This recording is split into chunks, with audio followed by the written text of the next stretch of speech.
जनक जी के दरबार में बड़े बड़े विद्वान बैठे हुए थे। जैसे ही वह लोग अष्टावक्र जी के टेढ़े मेढ़े शरीर को देखते हैं तो वह हंसने लगे।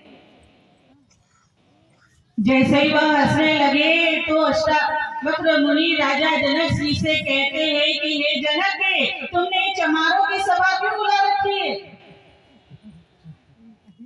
राजा जनक कहते हैं कि हे ऋषिवर, आप इन्हें चमार कह रहे हो? ये तो बड़े बड़े विद्वान हैं, शास्त्रों के ज्ञाता है।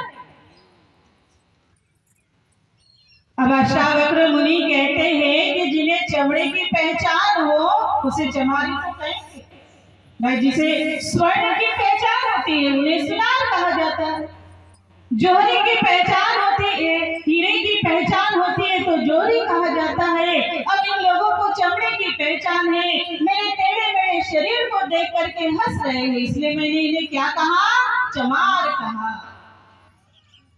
क्योंकि ये लोग ये नहीं जानते कि गन्ना होता है वह भले ही टेढ़ा मेढ़ा हो, लेकिन गन्ने के अंदर जो रस है वह टेढ़ा मेढ़ा होता नहीं है।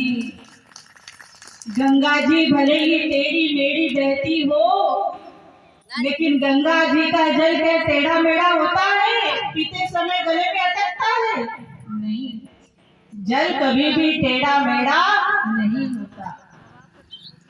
ऐसे ही अष्टावक्र मुनि कहते हैं कि मेरा शरीर भले ही 8 स्थानों से 8 जगह से टेढ़ा मेढ़ा है, लेकिन मेरे अंदर जो आत्मा है वह आत्मा टेढ़ी मेढ़ी नहीं है।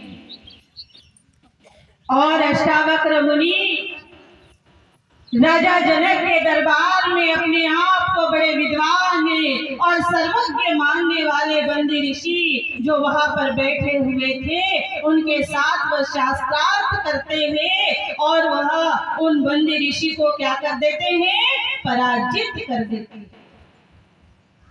और तब राजा जनक अष्टावक्र मुनि की शरण में आते हैं और कहते हैं कि मुझे भी उस सत्य का बोध कराइए, उस आत्मा का बोध कराइए, मुझे भी आत्म ज्ञान दीजिए ताकि मेरा भी जीवन क्या हो जाए? सफल हो जाए। और आप सभी लोगों को पता ही होगा कि राजा जनक जी का एक पैर घोड़े की एक रकाब में रखा हुआ था और दूसरा पैर घोड़े की दूसरी रकाब में रखने में जितनी देर लगती है, पलक झपकते ही रखा जाता है, ज्यादा देर नहीं लगता, मिनट भी नहीं लगता, 1 सेकंड। बस इतनी ही देर में अष्टावक्र मुनि ने राजा जनक को क्या कराया? परमात्मा का बोध करा दिया, सत्य का बोध करा दिया। और राजा जनक की समाधि कहाँ लग गई? घोड़े पर ही लग गई।